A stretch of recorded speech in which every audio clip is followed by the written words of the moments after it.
You might notice that we have a new sticker that I've attached to the front, and I'm hoping that they can hear me back there. This is from a effort that came about in the wake of the anti-Semitic flyers that were dropped in town multiple times. And it's a group, and I can read you the description from the back of the card. They have cards too. They're stickers and cards. And it says Vero Beach Kind. So what are the first two letters of beach? B-E. So Vero Beach, Be Kind, is a campaign supported by Indian River County concerned citizens, faith groups, and community organizations in response to recent and increased incidents of anti-Semitic and hate literature distributed in our neighborhoods. And it says, together we stand united in support for kindness in our community and speak up against hate and listen and learn from each other. And the first part of that campaign, the idea is that every 6 months the campaign will offer a new slogan or new language, a new value to spread out in the wider community. And this first iteration is spread sunshine, not hate. And so if you would like a sticker, you are welcome to a sticker. If you would like to have cards to hand out, you can have cards to hand out. The idea being that if people are putting negative nastiness, senseless hatred into our world, one of those ways to combat it is through those acts of beautiful, incredible messaging, really making a campaign out of spreading kindness in our midst. And even as we started that, and it's Temple Beth Shalom, it's First Baptist Church, it's First Presbyterian Church, it's Our Savior Lutheran Church, it's Community Church, it's Rotary Clubs, it's Exchange Clubs, it's Kiwanis Clubs.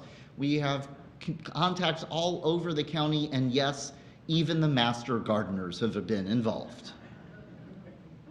And so we've been talking about what do we do when we make an impact, and one of the discussions is it's so easy to talk about, I won't say easy, let me change that. It's so simple to talk about spreading kindness, right?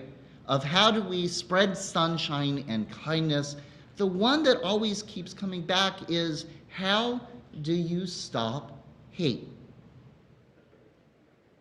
And I have been watching this and struggling with it, and we've been having lots of debates and discussions of what does it mean? How do you really stop hate? And I say that to you this week because two different incidents have caught my attention, and I see where as a human being, as a rabbi, as a Jew, as whatever I am, at some point those words of Martin Niemöller, you know, the ones that say, first they came for and I wasn't, so I didn't say anything. At some point that becomes a threshold where I'm gonna have to say something. One of them was a situation, one of my rabbinic colleagues who I've developed a friendship with through our small congregation collaborations, she reported that she's really struggling with her congregation because initially they said they were going to host a Pride event, that there was a wonderful event that was happening, an interfaith event in support of the LGBTQ community in their midst, and they were going to host it. And then some of the folks in their congregation got scared. And understandably, when you see some of the anti-Semitic incidents where people have then targeted the Jewish community for going to stand up for other marginalized community. And so she is really struggling, looking at her congregation, saying, we're really discussing not having this because you're worried about attacking, but then we have to have this event in order to stand up so that they don't attack, or even in the face of attack. And I can see where we are going to have those moments of conflict where that happens to us. We're having a program that we are going to host within our community, and there have been discussions, is it just our congregation? Is it the wider community? Where we're working with Keshet, which is a Jewish organization, LGBTQ community, to teach about sexual orientation and gender identity and pronouns and all of those things that are so vital to make sure that everybody feels included and welcome.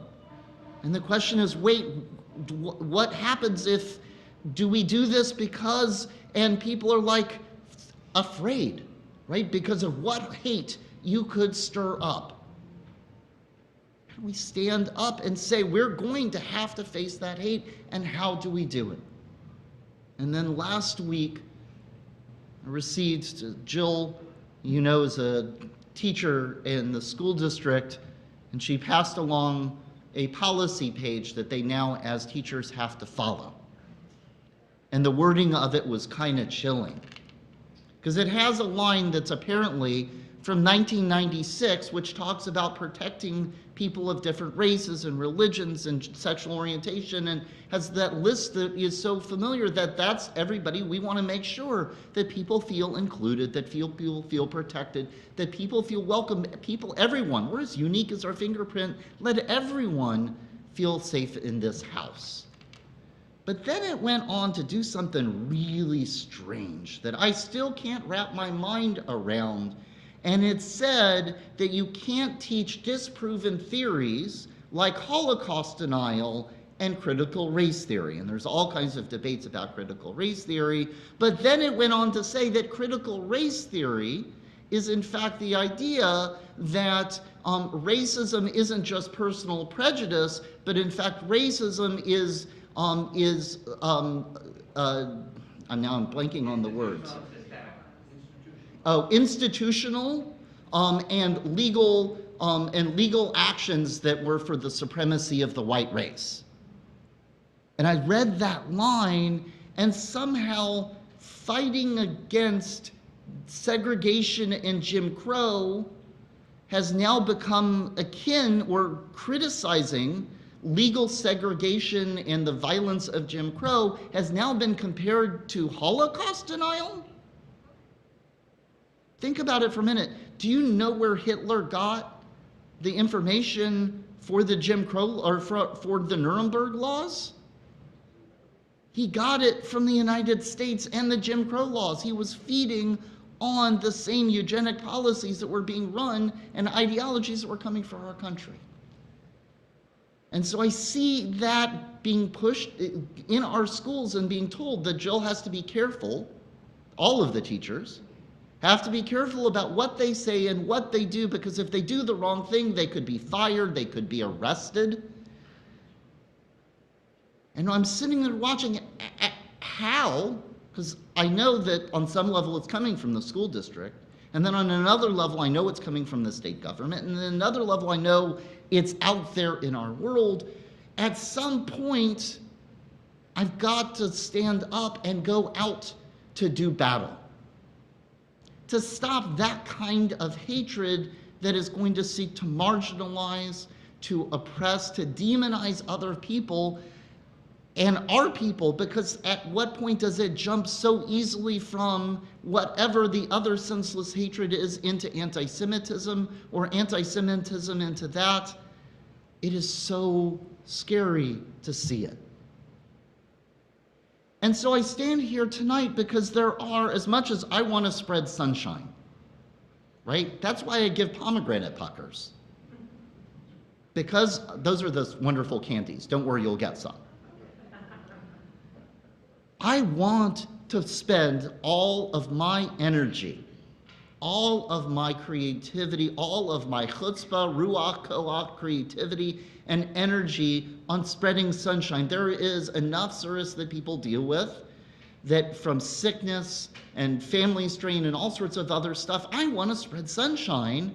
And yet I also know there are going to be those moments when I'm going to have to stop hate. And I stand before you on this Shabbat, and part of what I want, that I know I'm thinking of, and Debbie Padnock from the Center of Spiritual Care, who's taking over the real leadership of Vero Beach Kind, so we can get somewhere, so it's not all dependent on me. And she and I have been talking, what are those responses to hate? And usually I always cite this week's Torah portion, and I thought I was, but I realized that in fact I'm actually citing a Torah portion from a few weeks ago, and it's really because of Adina.